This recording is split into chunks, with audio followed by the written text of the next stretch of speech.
Uma coisa, o que a pessoa pode fazer para não cair nesses golpes? Olha, a gente sabe que a internet, o que mais tem é várias propostas, né?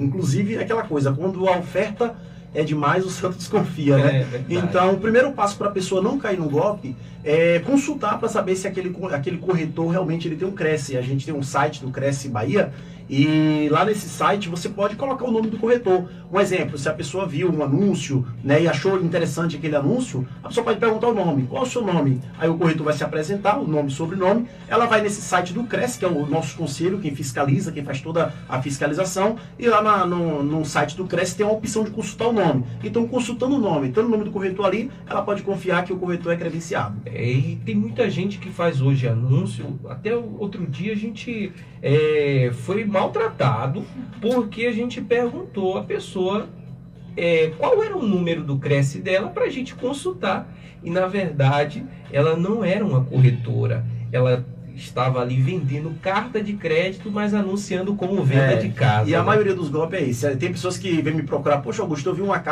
anúncio lá de uma casa de 200 mil, dizendo que era entrada zero, né? Ou entrada de 10 mil. E aí eu fui lá, né? É impossível, porque eu vou detalhar um pouco mais na frente, mas a Caixa, ela sempre vai financiar a média, né, de 80% do financiamento. Então 20% seria a entrada da pessoa. Pode acontecer de ter 100% de financiamento? Isso daí é uma exceção, quando existe feirão da Caixa, aquela coisa toda, mas isso aí é num curto período de tempo, tipo do dia 21 ao dia 24, mas isso aí é algo bem excessivo, é uma exceção que acontece. Mas para evitar isso... Existe a entrada zero? Existe, entre aspas, vamos lá.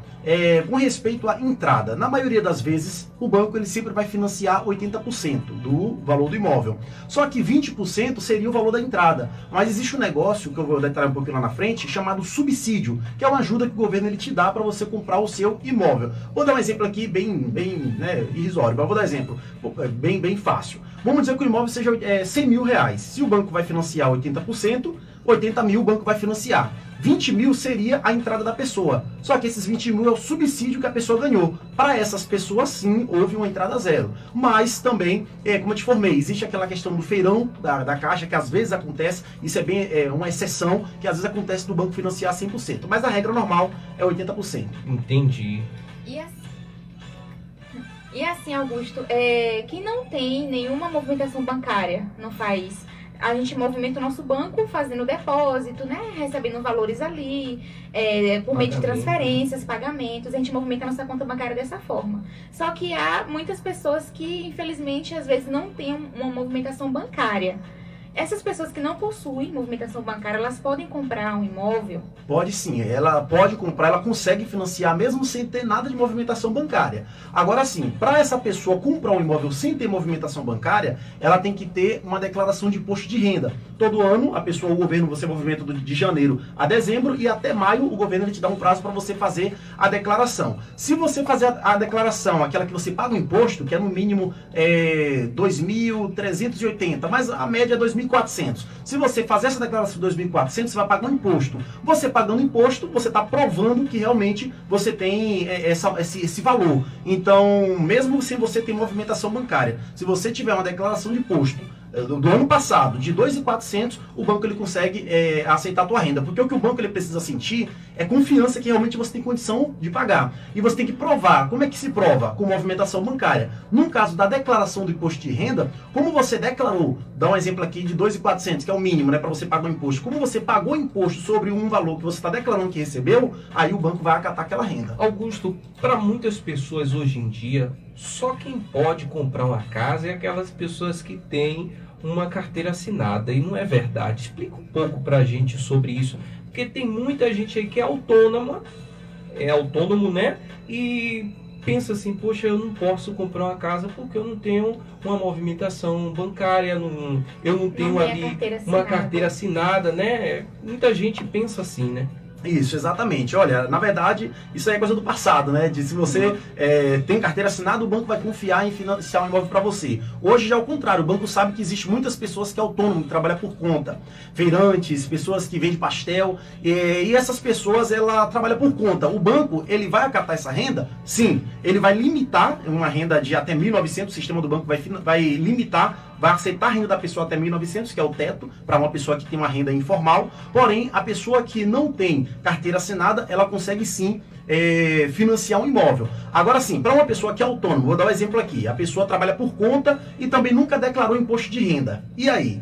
Nesse caso, vai exigir a movimentação bancária, tá? No caso da pessoa que não tem declaração de imposto de renda, nunca declarou, nunca trabalhou de carteira assinada ou até já trabalhou, mas no momento não está trabalhando de carteira assinada. Para essas pessoas, há sim uma necessidade de ter uma movimentação bancária para ela poder comprovar. Só para você ter um exemplo, né?